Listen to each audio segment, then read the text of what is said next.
Hi, everyone. This is Ed Amoroso again, and I'm here with my friend Jason Bevis, who's the AVP at Awake Labs. And we're going to have a nice discussion here about how organizations can improve network security. And we're going to talk about incident response expertise in humans, how people can get into the equation here. So, Jason, welcome. Nice to see you. Yeah, thanks, Ed. I really appreciate you taking the time out today to talk with me. Jason, start maybe just a little bit about yourself and the work that you do at Awake, and then we'll get into our topic. Yeah, absolutely. So over at Awake, if you're not familiar, Awake Labs is a division within Arista Networks where we have a professional and managed service team that are highly focused, and we're focused on the aspects of network detection and response as well as emergency incident response. So those two key skills are what I'm going to talk about and really how we use those to help people in the industry today. So, Jason, people don't just fall into networking. What were you doing before Awake Labs? What were some things you were involved in? Yeah, I mean, I've been around quite a bit. I've been through a lot of startup companies. I used to be actually a networking individual for a large portion of my career. I've worked at companies like FireEye, McAfee, KPMG, some big names out there, and I've ran professional services teams within those organizations. Up to about 30 to 60 people on each of them. Well, once you get into network security, it's hard to get out, right? It's a very useful skill. Great. Absolutely. Now, Jay, one of the questions I'm sure your customers ask you, and I know I get asked a lot, is, we have all these tools and automation and AI and so on. What is the role of human beings? Like, we still use them. Are we going to continue using them? Seems like we will, but I'm curious what you think. Yeah, I mean, absolutely, humans are fundamental today. If you look at AI and you kind of look at how it's used in the industry, if you've got a highly repetitive task, AI is excellent for that. So for example, we've got things like domain reputation, basic what I would call tier one automated analysis, things that we use called frequency analysis of bad traits and things like that. That stuff can all be handled by AI. But, just like we use AI to defend, the attackers use AI and also come up with creative items all the time to figure out how to bypass stuff or try to manipulate the AI itself. So that's why you really do need humans to kind of sort through the gray area at some level. I mean, we can get the AI to tell us this looks good or this looks bad, or maybe even point out this needs investigated. And that's where the combination of the two is really fundamental. And if you look at a networking platform like Awake, it actually helps you find those gray areas where the AI may point you to what needs investigated, but then you really do, just like any other job. I mean, you think about like a police detective or something like that, you really do need the skilled analyst to come in, find out if it's a valid threat, and then also help, dig into deeper things. And then that knowledge goes back to help power and improve the AI over time too. So that's really the state we're at. And you're going to see that's how we kind of use a combination of the two to not only detect common things, but advanced actors and also things that haven't happened in the wild before. So if something hasn't happened, the AI may boil that up to investigate, but sometimes it does take the advanced and skilled actor to really dig in, validate it, and make sure we do understand the new threat. One thing a lot of people presume, and I've always thought to be true, is that when you look at a networking organization, there are some tasks that are rote, both for administration, also for security. And then there are things that maybe not so rote, and I always thought that the first role of automation is to try to free up the human beings from having to do a lot of the repeatable rote tasks. Is that your philosophy? Like, you think that's the first role of automation, and then if they can do more, great. But am I thinking about that right? That we would try to automate things that are somewhat repetitive? Yeah, you're on the right track. And just a little background about myself. I used to run SOAR engineering the last year or so when I was at FireEye. So I have a pretty good background in orchestration and automation. We run a whole automation development function over here too. And absolutely, I mean, if you think about like emergency incident response, we're collecting, lots of artifacts back. And then we've got, different rules, things like that maybe use AI to help boil them up. And we really do use the automation and the AI in combination to help speed up the analysis and investigation process.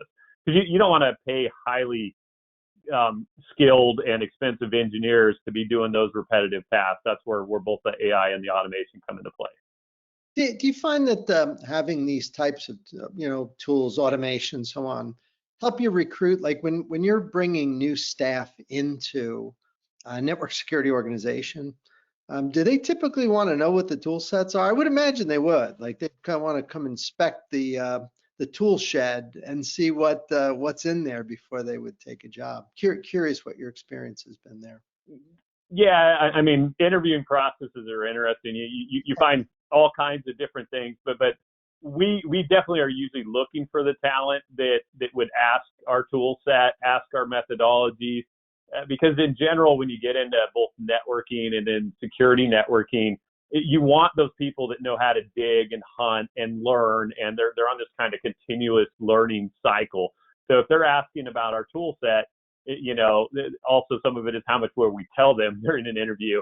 But that right there kind of gives you the mindset that they're the type of investigator, the digger, the hunter into like knowledge and to also solving problems. So I do think it's a good trait for people to ask when they're interviewing. Has it been difficult finding people like to do network security? You guys are close to this industry, right in the middle of it. What are teams finding when they're out looking for expertise to do network security? Yeah, it's a challenge, especially forensics in network. I mean, we constantly have recs open and are hiring. And if you just look at the forensics itself within the industry, it's pretty limited skill set. Then you break it down to the niche of understanding networking forensics. It even becomes a smaller tier. I can tell you over here, we know that we're producing a lot of the content that even exists out there for networking security, because it's just very different when you start to put analytical thought and human hunting over the top of it. But one of the challenges we've really ran into with recruiting is your typical SOC analyst is really somebody who just reviews logs all day. They're not really a threat hunter. And when we look at that, I almost phrased this back in the day, I would have called this alert management, but we've taken the term of threat hunting today and we've essentially rebranded alert management to threat hunting, which means I get an alert and I'm investigating that. That's not necessarily threat hunting.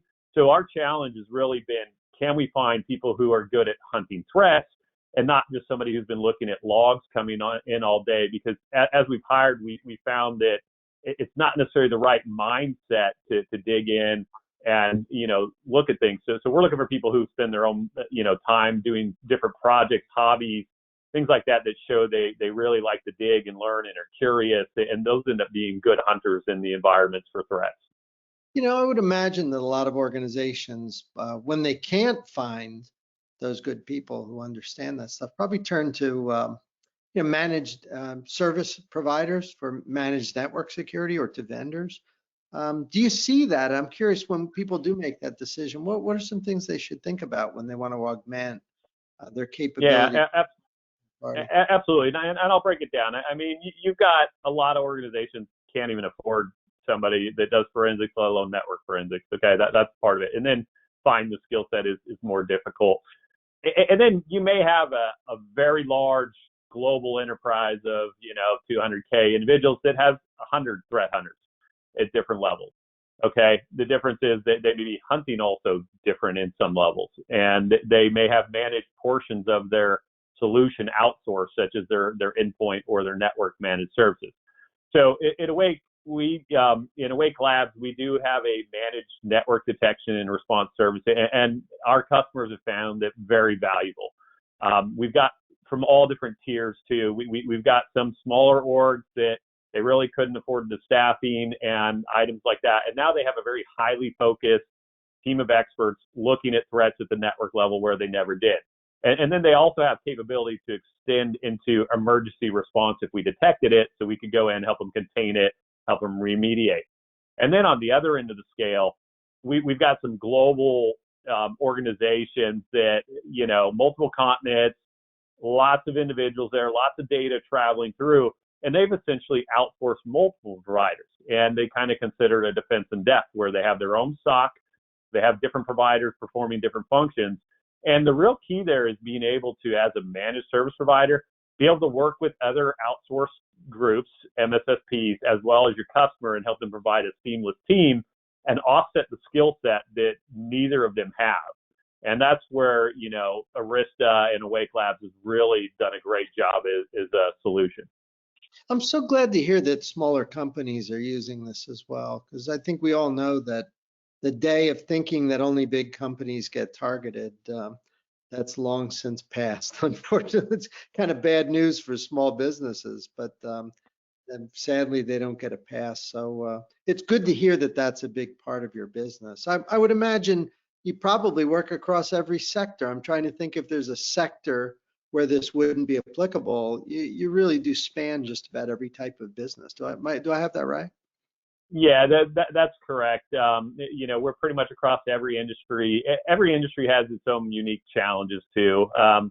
Healthcare is a great one where the network is phenomenal, and I'll tell you why. You can't install an endpoint on a CAT scan machine. Okay, it just doesn't really exist today. They've got lots of small devices, lots of things like that that can be put into the network, or that may even been by a rogue manufacturer, things like that we picked up. One example, we picked up laundry machines with open tunnels out to the internet that let them into the entire network. Okay, and then on another scale, you've got someone like in the auto industry, again, unique setup where there's just so much value into bridging both, protected and unmanaged networks. And that's a great offset where we ran into an example recently where the endpoint had picked up a threat, contained it on certain hosts, but then it had actually got off onto other systems that couldn't install an endpoint, and they compromised the credentials. The endpoint team didn't pick it up because they had valid credentials, and it turned out they had over 50 compromised hosts in the environment. We immediately jumped in the emergency response, and within a short period of time helped them contain the problem. Well, I'm glad you were there. So, well, Jason, it's been an absolute delight catching up with you. Your information very useful. I'm sure people appreciate your experience, and thanks so much for sharing such good advice. No, thank you, Ed, and I really appreciate you giving us the time today. It's been a pleasure to be on and let everybody know what we do over here at Arista Networks within the Awake Labs team. Thanks. Very good. And thank you all for watching.